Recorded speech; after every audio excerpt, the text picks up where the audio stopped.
আসসালামু আলাইকুম প্রিয় শিক্ষার্থীবৃন্দ। বৈশ্বিক মহামারী চলছে, করোনায় আক্রান্ত পুরো পৃথিবী।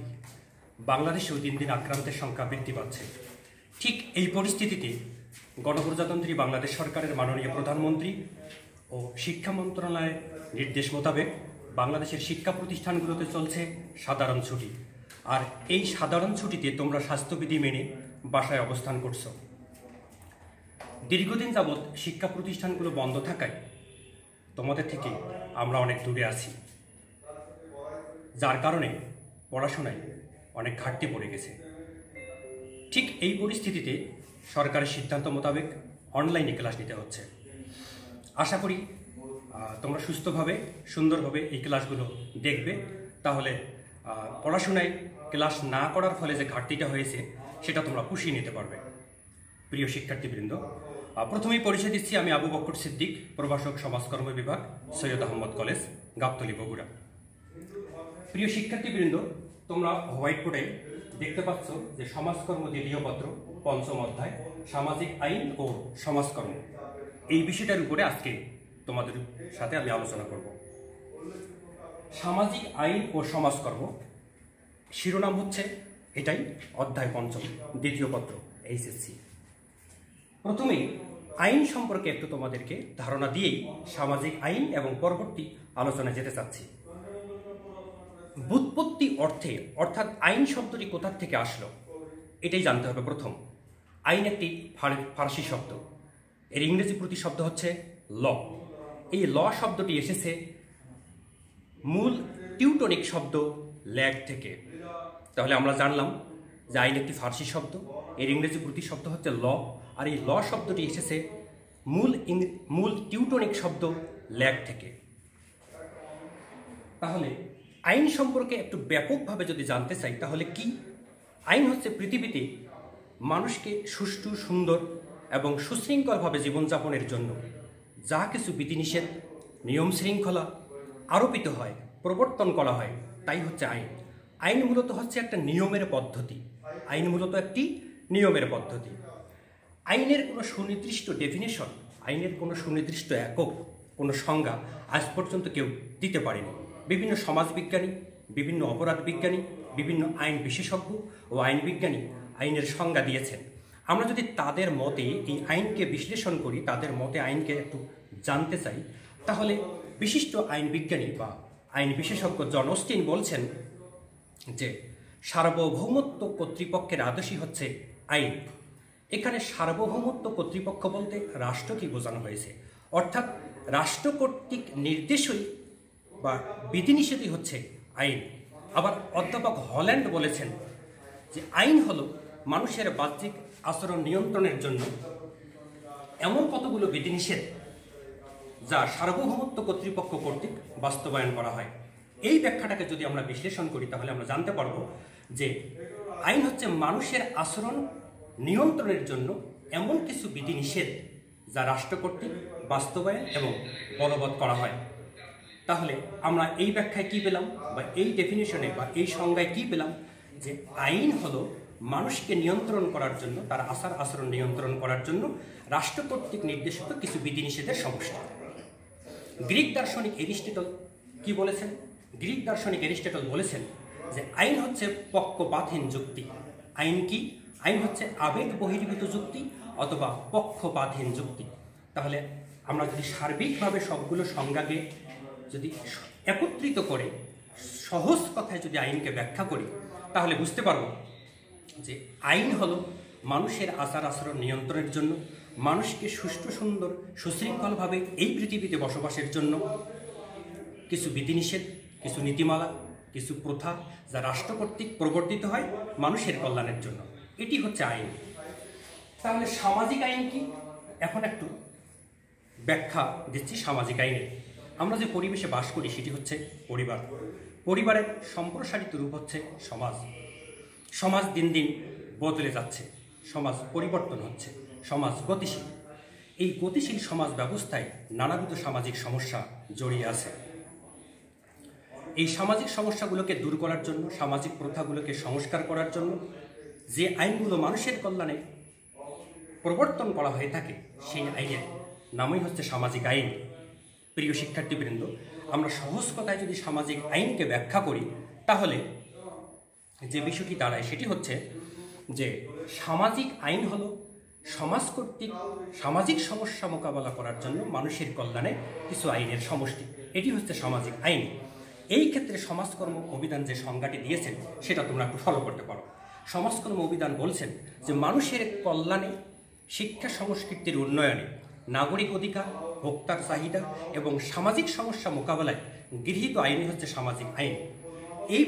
এই সংজ্ঞাটিও যদি আমরা অ্যানালাইসিস করি, ব্যাখ্যা করি, তাহলে কি দাঁড়ায়? যেটি দাঁড়ায় সেটি হলো যে মানুষের কল্যাণে, শিক্ষা ও সংস্কৃতির উন্নয়ন করে, নাগরিক অধিকার বৃদ্ধি করে, সুযোগ উন্নত জীবনযাপনের জন্য সামাজিক সমস্যা মোকাবেলার লক্ষ্যে যে সমস্ত আইন গৃহীত হয়ে থাকে সেটি হচ্ছে সামাজিক আইন।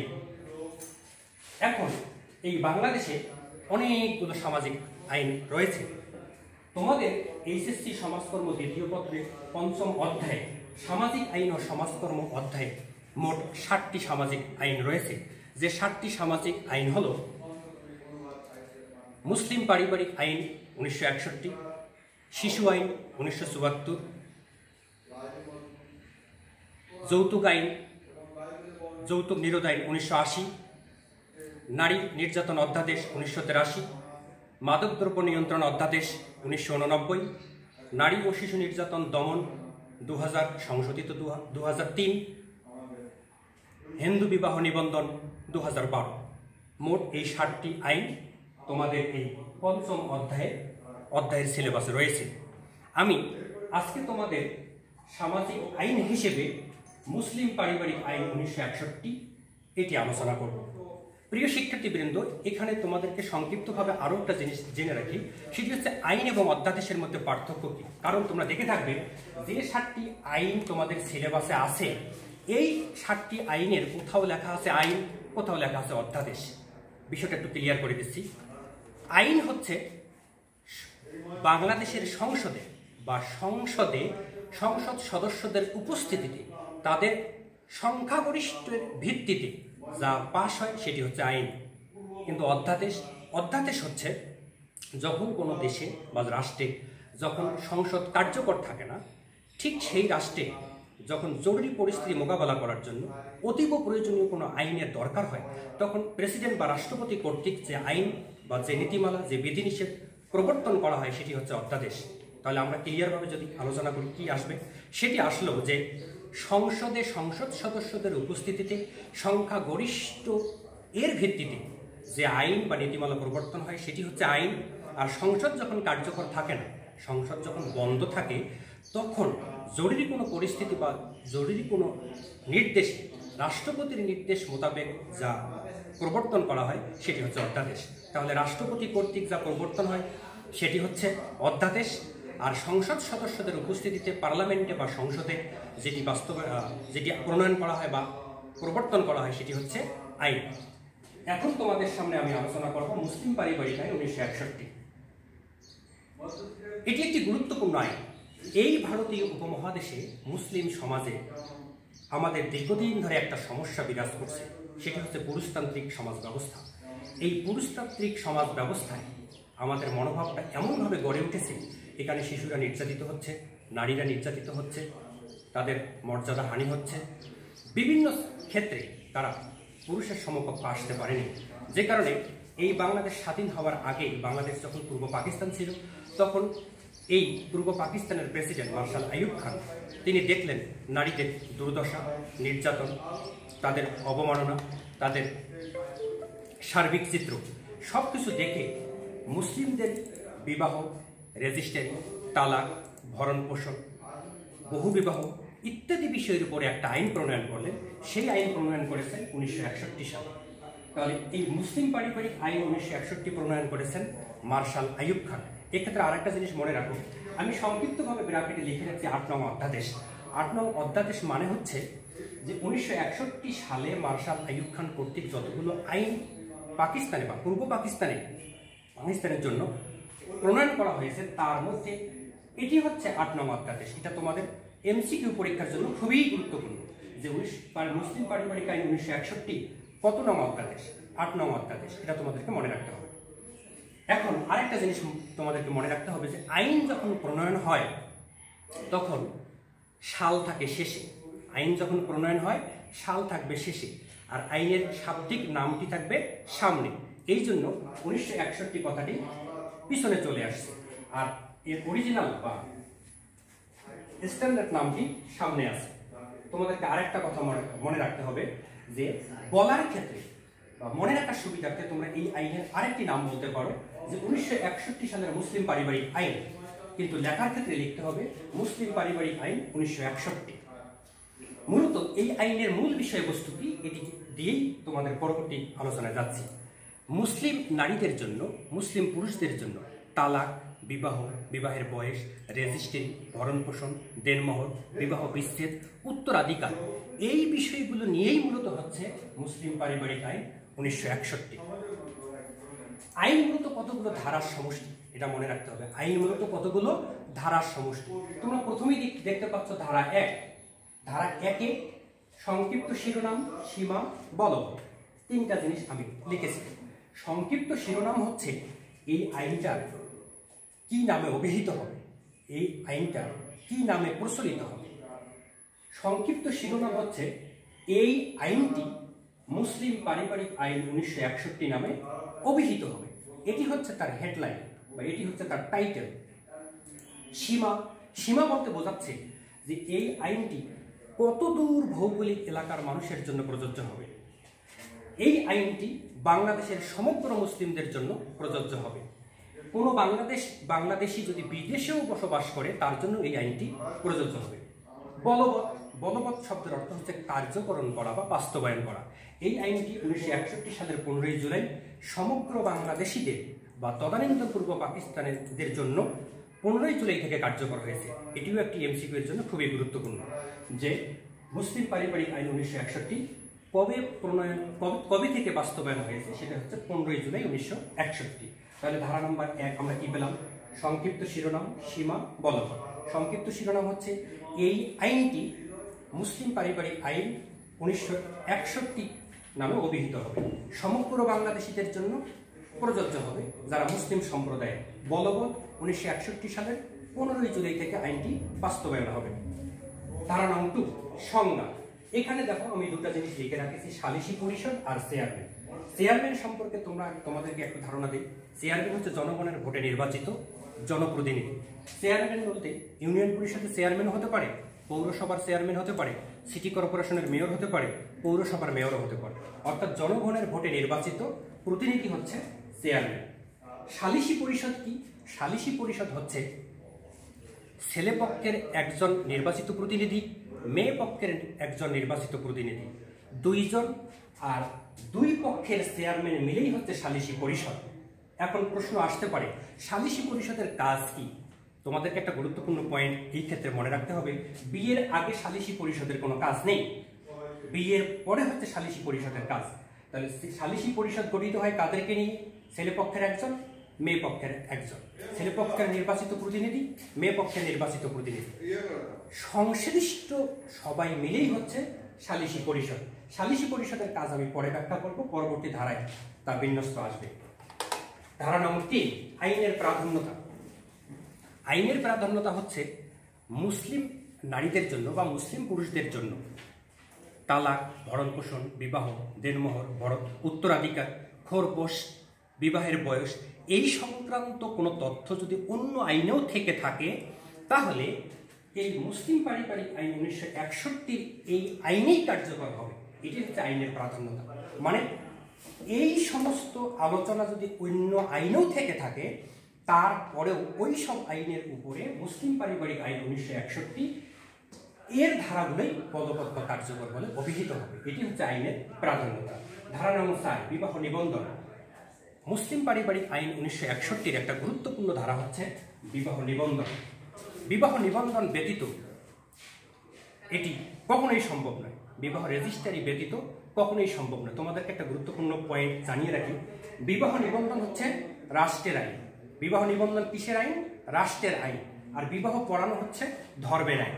তাহলে তোমরা এই বিষয়ে একটা মনে রাখবা যে বিবাহ নিবন্ধন ব্যতীত বা বিবাহ রেজিস্ট্রি করা ব্যতীত কোনোভাবেই বিবাহের পরিপূর্ণ কাজ সম্পন্ন হবে না।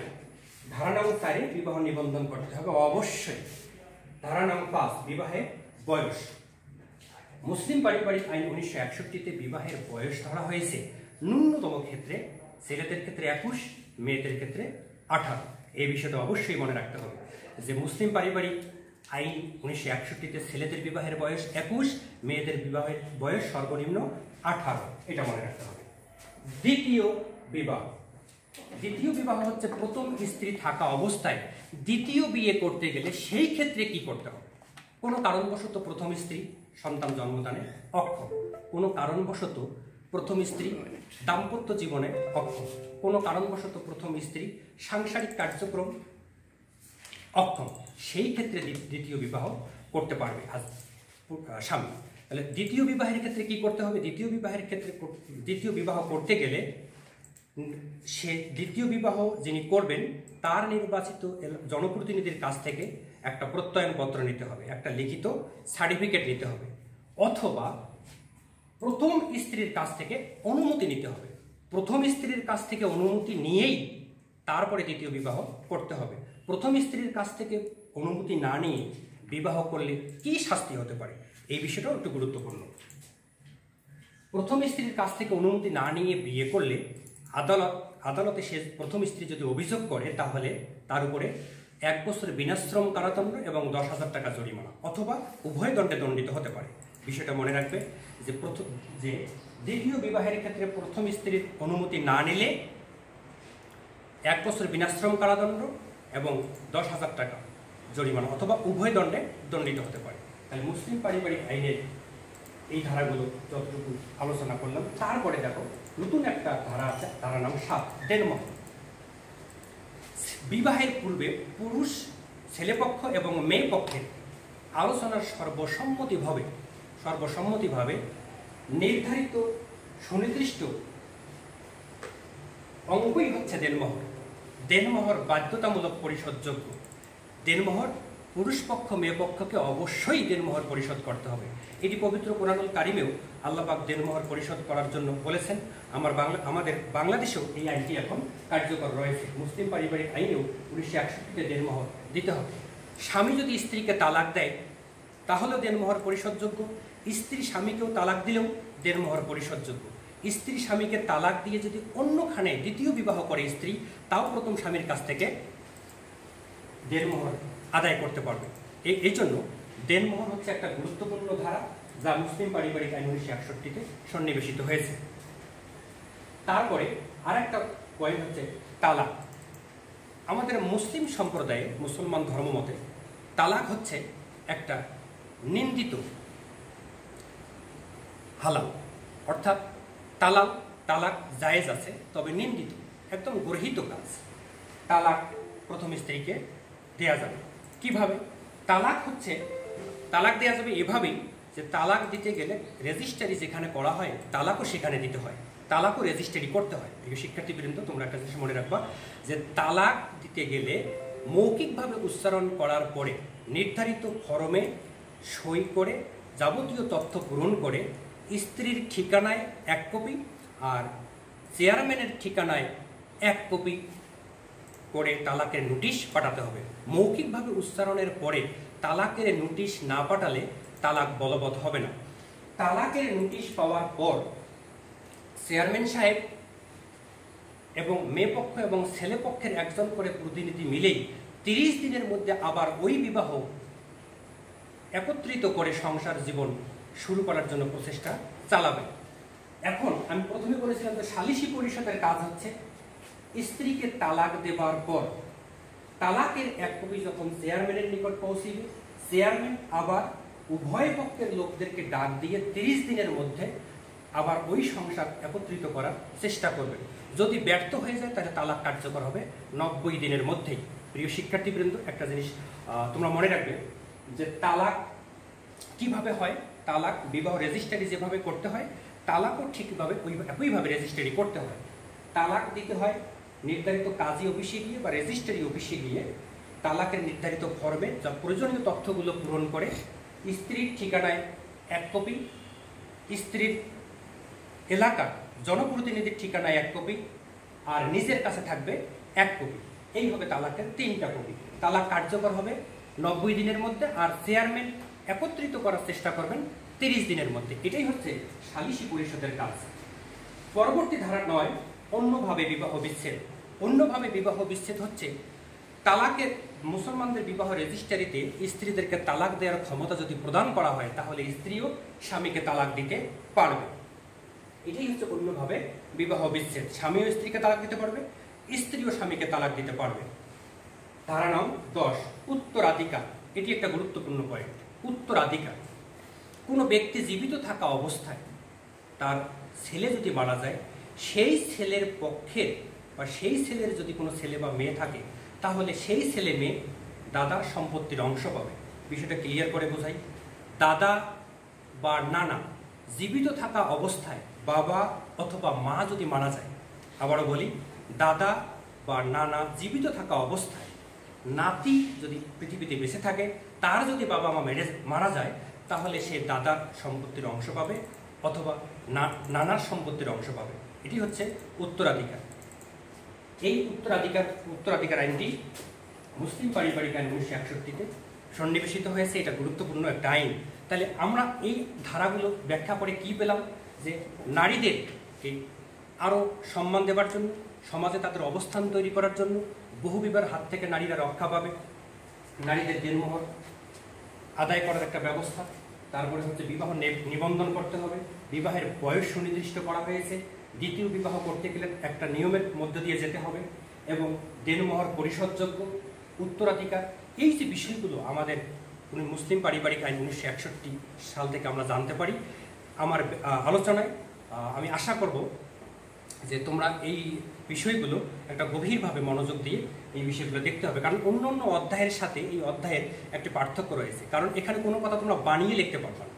এটা আইনের সংক্ষেপ, মানে আইনের পুঙ্খানুপুঙ্খ না জানা ব্যতীত তোমরা এটা ভালোভাবে রপ্ত করতে পারবে না। প্রিয় শিক্ষার্থীবৃন্দ, তোমরা বাসায় অবস্থান করছো, সময় নষ্ট না করে আমি আশা করব পরবর্তী ক্লাসে পরবর্তী আইনগুলো সুন্দরভাবে উপস্থাপন করব।